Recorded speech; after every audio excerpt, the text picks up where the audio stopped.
week now, as a matter of fact. So I know it can be a bit overwhelming, but I'm here to tell you there's nothing to worry about. You'll do fine. So let's just focus on getting you through your first week, okay? Let's see. First, there's an introductory greeting from the company that I'm supposed to read. It's kind of a legal thing, you know. Welcome to Freddy Fazbear's Pizza, a magical place for kids and grown-ups alike, where fantasy and fun come to life. Fazbear Entertainment is not responsible for damage to property or person.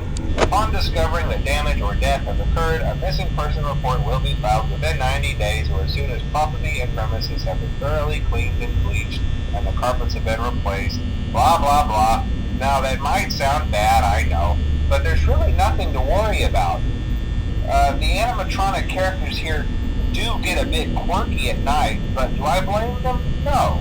If I were forced to sing those same stupid songs for 20 years and I never got a bath, I'd probably be a bit irritable at night too. So remember, these characters hold a special place in the hearts of children and we need to show them a little respect, right? Okay. So just be aware, the characters do tend to wander a bit. They're left in some kind of free roaming mode at night. Something about their servos locking up if they get turned off for too long. They used to be allowed to walk around during the day too, but then there was the bite of 87. Yeah, it's amazing that the human body can live without the frontal lobe, you know? Now concerning your safety, the only real risk to you as a night watchman here, if any, is the fact that these characters, if they happen to see you after hours, probably won't recognize you as a person. They'll most likely see you as a metal endoskeleton without its costume on. Now, since that's against the rules here at Freddy Fazbear's Pizza, they'll probably try to forcefully stuff you inside a Freddy Fazbear suit. Now, that wouldn't be so bad if the suits themselves weren't filled with cross beams, wires, and animatronic devices, especially around the facial area. So you can imagine how having your head forcefully pressed inside one of those could cause a bit of discomfort and death. The only parts of you that would likely see the light of day again would be your eyeballs and teeth when they pop out the front of the mask. Yeah, they don't tell you these things when you sign up. But hey, first station of the breeze. I'll chat with you tomorrow. Check those cameras and remember to close the doors only if absolutely necessary. Gotta conserve power. Alright, good night.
tend to become more active as the week progresses.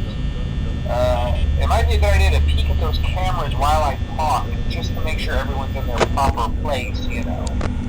Interestingly enough, Freddy himself doesn't come off stage very often.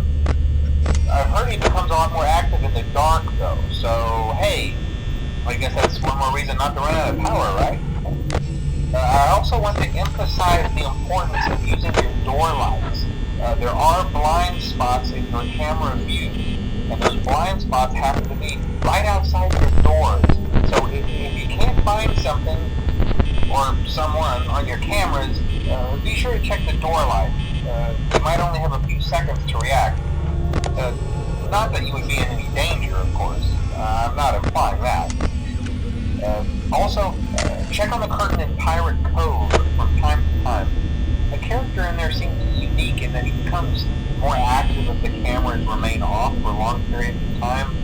I guess he doesn't like being watched. I don't know. Anyway, I'm sure you have everything under control. Talk to you soon!